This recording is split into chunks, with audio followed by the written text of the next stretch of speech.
But there's a conflict between Dahomey and the Yoruba land. Yoruba land is being invaded by the British, or by this time have been invaded by the British.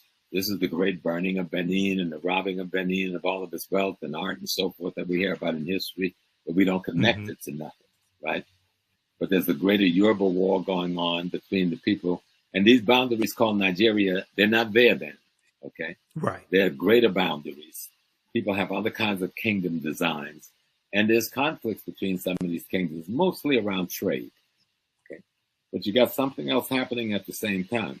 As the Muslim wars of genocide and ethnic cleansing is taking place in the Nile Valley with the Mamluk Turks and the Seljuk Turks, and then finally the Ottoman Turks by the 9th century and the end of the 9th century, beginning of the 10th century.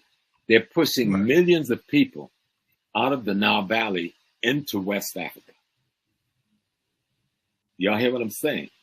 They're pushing millions of people out of the Nile Valley into West Africa, in through Chad, in through Cameroon, into Nigeria, down into Ghana. This population, through what is called Burkina Faso, this is the population of the people. Everybody always asks, what happened to the Egyptians? Well, we're talking to each other here right now, okay? Because a great number of those refugees, millions of refugees scattered to the south and to the west, because of the Turkish and the Arab ethnic cleansing that goes on for hundreds of years leading up to the 1400s, are caught as the vulnerable population in what becomes known as the transatlantic slave trade. And I know a lot of us don't go there with that piece, but you've got to understand, who are these people?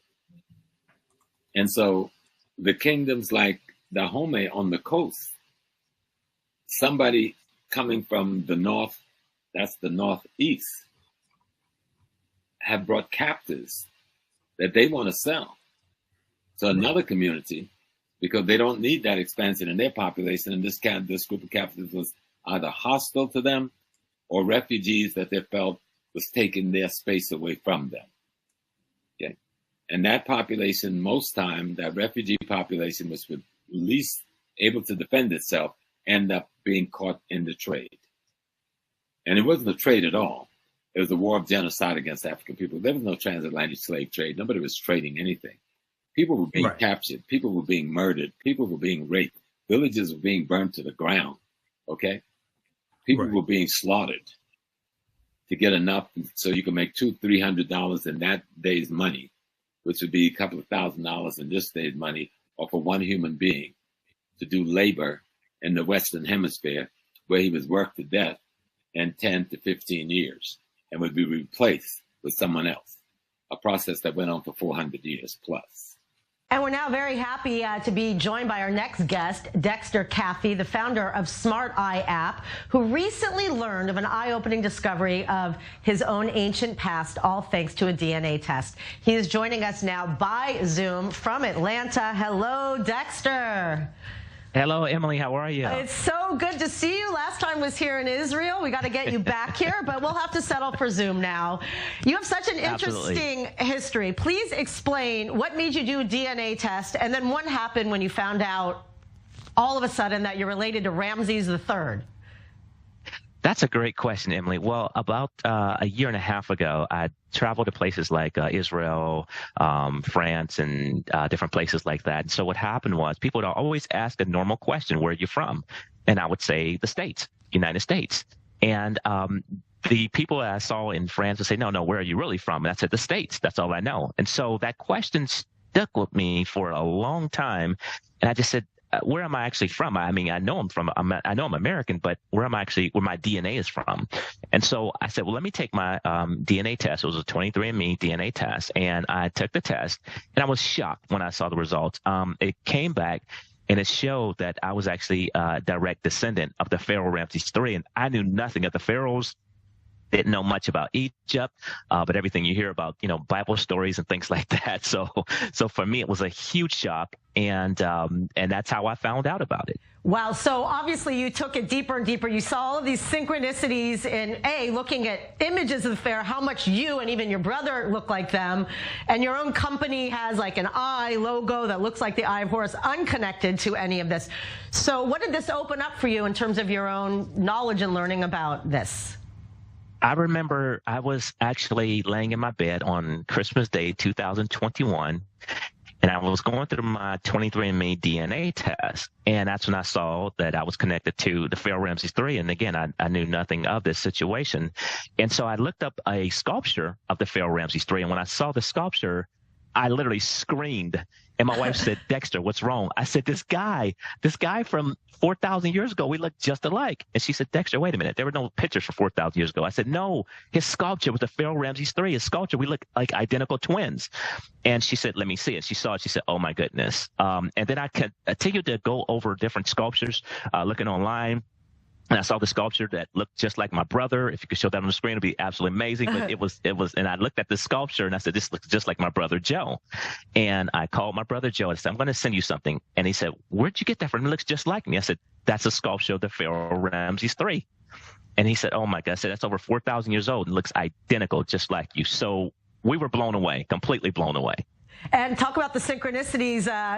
It's funny how, the universe speaks to us. So you have a company that with the eye is a logo. You even have a dog that's similar to the dogs of Pharaoh. What? As I kept digging more and more, I had a friend who's here in the States. He's from Israel. And he said, Dexter, he said, your logo that you have for your company, the eye, that you started like over 4 years ago, looks just like the logo from the Pharaoh Ramses III. I said, what are you talking about? What did they have? And they had the Eye of Horus. And I looked at it, I said, oh my goodness, they had an eye as their logo. And my company's logo was an eye. And again, keep in mind, Emily, I found this out about a year ago. But I had my company established for over 4 years before that, my startup. And so I just kept continuing. I said, this is crazy. We actually have the same image, logo. And so I kept digging further and I found out that they had dogs called the Pharaoh Hound, which is in the same family as the dogs that I own called Whippets, which are sight hounds. So they run just as fast, chase small prey. That's what they were bred for. So, and then I continued to look at it further, and I said, wait a minute, what was the Pharaoh Ramses III's name? When I actually looked it up, it was, they had different names, of course, but the name was Seti, S-E-T-I, Seti number 2. That was the Pharaoh Ramses III name. Seti number 1 was his father, the one that was the fought against Moses and the let my people go situation. So Seti number 2 was Pharaoh Ramses III. And I said, wait a minute, my company's name is actually Smart Eye Technology Incorporated. If you take the first letters, Smart Eye Technology Incorporated, it comes out to SETI. That blew my mind. I said, this is insane. So everything connected. And I'll never forget, Emily, my first trip to Israel in 2015, I went to the Negev Desert and I felt so comfortable in a Negev Desert. I remember saying to myself, I feel like I could live here. But when I did more research, I found out that the Pharaoh Ramses III spent years in the Negev Desert trading. So again, these are all things I'm learning, and I felt like so much at home, and I just realized why. Wow, it's incredible. So obviously you're still on your learning journey of, what this all means, but what is it like to kind of be this person who happened to get a test, discover this, and now we're also learning a little bit about what pharaohs look like. We have images from the 10 Commandments, as you noticed, but what does this tell you? What do you want to do with this information? I think it's all still learning. I'm still learning. If you saw the image of how I look just like the Pharaoh Ramses III, every day when I look up in the mirror, I look in the mirror and I just see myself and I said, this is crazy that this image that I see is identical to me. And this was from 4,000 years ago. So I'm still shocked every day when I wake up and look at it. Thank you so much, Dexter. Next time we'll interview you right here in studio when you get to Israel. Much appreciated. But you got something else happening at the same time. As the Muslim wars of genocide and ethnic cleansing has taken place in the Nile Valley with the Mamluk Turks and the Seljuk Turks, and then finally the Ottoman Turks by the 9th century and the end of the 9th century, beginning of the 10th century. They're pushing millions of people out of the Nile Valley into West Africa. Y'all hear what I'm saying? They're pushing millions of people out of the Nile Valley into West Africa, in through Chad, in through Cameroon, into Nigeria, down into Ghana. This population, through what is called Burkina Faso, this is the population of the people. Everybody always asks, what happened to the Egyptian? Well, we're talking to each other here right now, okay? Did you know that the Washington Monument is based upon an ancient African structure called a tekken that comes from the mythology of Asar, Arset, and Heru, who the Greeks called Osiris, Isis, and Horus? Did you know that the panther deity Bast in the movie Black Panther and Wakanda Forever comes from an ancient African deity, a neter in ancient Egypt, ancient Kemet, called Bastet?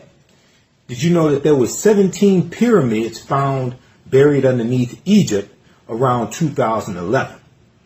Also, the city of Memphis, Tennessee. What's the relationship between Memphis, Tennessee and Memphis in ancient Egypt? I'm historian and national political commentator Michael Imhotep. Be sure to register for my new 12-week online history course, Ancient Kemet, the Moors, and the Ma'afa, Understanding the Transatlantic Slave Trade, what they didn't teach you in school. Kemet is one of the original names for Egypt. We deal with thousands of years of history and what leads up to the transatlantic slave trade taking place. Did you know that the word Wakanda is a real word? We find it in the Key Congo language, which is a Bantu language, but we also find it in the Omaha Ponca and Sioux Indian Native American languages. My class starts up Saturday, March 1st, 2025, 4 p.m. Eastern Standard Time. This is a 12-week online history course. We do the sessions live. All the sessions are archived and recorded. We deal with thousands of years of history and what leads up to the transatlantic slave trade taking place. When we talk about the transatlantic slave trade, we can't start our studying of the history in 1619 in Hampton, Virginia, or in Jamestown. We can't start in 1441 with the transatlantic slave trade starting with the Portuguese. We have to deal with thousands of years of history that leads up to the transatlantic slave trade taking place. We'll deal with the 800-year occupation of Europe by the Africans known as the Moors, who take the teachings from the Nile Valley region of Africa into Europe, and this is what brings Europe out of the Dark Ages. Support the African History Network, $ the AHN Show, through Cash App, through PayPal, paypal.me/the AHN Show. Here's our QR code for Cash App right here, the bottom of the screen. The information is also on our website, AfricanHistoryNetwork.com. You can register for the online classes that I teach. We do the classes live. All the sessions are archived and recorded. So you can go back and watch it anytime. You don't have to join us live in the class. And then you can download you can order my DVD lectures and digital downloads of my presentations as well. So that all will help you and help us as well. Yeah, we know African American History Month is coming up also. Follow us. I just shut down I just deactivated my TikTok account because I ain't doing TikTok. I don't know if I'll go back to it. I'm not sure. But I have downloaded Fanbase, so I'm setting up Fanbase also. Everybody download Fanbase, set that up. That's an African American owned and operated social media platform owned by Isaac Hayes III. Okay, so you can support us here. Register for the online classes I teach Saturdays, 4 p.m. Eastern Standard Time. Register right here for it. You can do a debit card, credit card, or PayPal. Download the our class lesson plan here. We have our Cash App right here, $ the AHN Show. So if you type it into Cash App, type in the full tag, $ the AHN Show, SHOW, because there's some fake ones out there, and they'll come up before you type in all of it. Okay. Ours, it will say Michael, and it may show my picture there. Okay. So we have a QR code here, and this shows it also right here, this graphic here. And then paypal.me/the AHN Show through PayPal. And I know through PayPal, you can set it up for a recurring contribution if you want to. We definitely appreciate that as well. I can't remember if you can do that set up for a recurring contribution through Cash App. Okay. All right. Look, we have to get out of here. Hopefully you learned a lot today, because this is a lot of work to put all this together. Hopefully you learned a lot today. Remember, at the African History Network, we focus on educating, empowering, and inspiring people of African descent throughout the diaspora and around the world, because right now it's corrects wrong behavior. It's not over till we win. Wakanda forever. And